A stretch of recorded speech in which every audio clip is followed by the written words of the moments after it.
All right, the Browns defense has held their opponents to 200.4 yards per game this season, which is 60 fewer yards than any other team has allowed. It's also the fewest yards that any team has allowed through their first 5 games of the season since the 1971 Baltimore Colts. Basically, you don't want to play this Browns defense. So, Dan, why have they been so dominant? We'll get RC in here as well. When they play man coverage and tie it to really their elite pass rusher, the leverage that they play with in Myles Garrett is tremendous. I actually want to show people this at home. So you be the defender, and this is why I want everyone to understand what leverage is, okay? People at home, you're the ball, okay? And so when we talk about, if I'm the receiver, Laura's going to play outside leverage, meaning she's on the outside of me. Again, the ball is here. The ball is here. She's playing on the outside of me. She's trying to restrict me from going outside. Now, if the ball is here, Laura's playing inside leverage on me. She's trying to restrict me from going inside, allowing me to the outside. And that's what the Browns do a really good job of. That's what leverage is. They're playing the proper leverage on a consistent basis. Now, this is down in the red zone, and they're going to try to get the ball to Christian McCaffrey. This is where the leverage shows up the most. Okay, the leverage is right here. These defenders are playing outside leverage on all 3 of those pass catchers. They're trying to restrict those guys from going outside and actually allow them to catch the ball on any type of in-breaking route.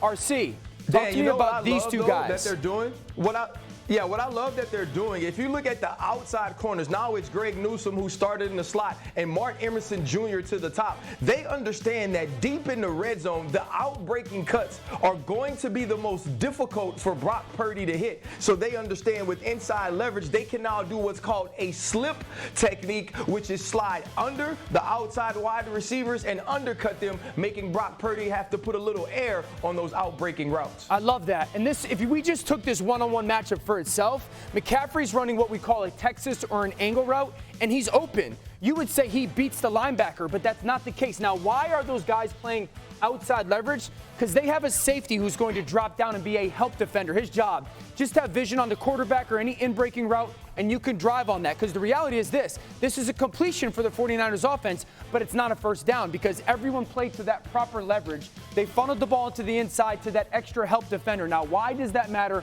when it comes to Myles Garrett?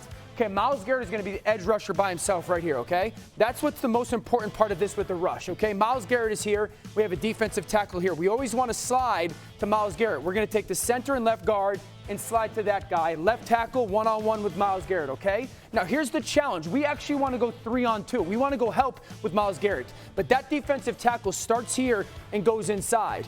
What it does, he occupies both those guys. Now, Myles Garrett is one-on-one. Look, the guard, he's actually getting his eyes there, but he's too late. That forces the ball clockwise to get out of Brock Purdy's hands. So that leverage attached to Myles Garrett is paramount. Here's another 3rd down. You're going to see the ball get snapped. They go to that cheetah quick snap, and this is what's going to happen. RC, talk to me about these number 1 wide receivers, both at the bottom of the screen and, again, Ayuk at the top. So if you watch the San Francisco 49ers play football, they want to get in these condensed splits that get you an outside leverage by using those inside releases, being able to push off of you and lean to give Brock Purdy those seams. If you watch the Cleveland Browns, though, so many people try to fight to get in there, and then they're allowed to adjust. They didn't do that. Both Emerson and Ward here, they stay outside, they play to their leverage, knowing there's a middle of the field safety and also a robber in Juan Thornhill. When you have those sorts of players in there with a guy like Brock Purdy and Kyle Shanahan that want to use those inside releases and those leverages, you have to stay tight to the upfield shoulder. Cleveland Browns did this perfectly the entire day. Again, there's the leverage that everyone's playing outside, and that's that drop-down safety that RC was talking about. That guy's job is to, once again, have vision on the ball. Who's an in-breaker? Where does he want to throw it to? That's that help defender. Those guys want to allow us as an offense to win to the middle of the field, never allow us outside, and then there's nowhere to throw the football to. That is playing elite man-to-man defense, but in the proper leverage of that outside shade. Now, again, why does that matter for that rush technique? Everything is, again, built around Myles Garrett. Now, Myles Garrett is going to do a speed rush. For us, that's going to force the quarterback, if he is going to get out over the top, quarterback naturally is going to have to climb the pocket. This is very strategic by the Cleveland Browns. They know they're going to play with that tight man coverage and that great leverage. Here's the thing. When Myles Garrett rushes on the outside and it forces Brock Purdy to climb, The Browns know that. They're going to take Zadarius Smith and run him this way. Everything now becomes about 54. They're going to say, okay, Brock Purdy, we know you have to climb the pocket. Zadarius, run through that guard. They're actually just going to slow play this, and they're going to force Brock Purdy to climb into the pocket right to that unblocked defender. That is absolutely spectacular when it comes to playing that man coverage, playing it with the desired and proper leverage to your help, and then tying it using Myles Garrett in many ways to force that rush and use it to either get the ball to the quarterback's hands quickly or to get to that unblocked extra rusher with that pick game.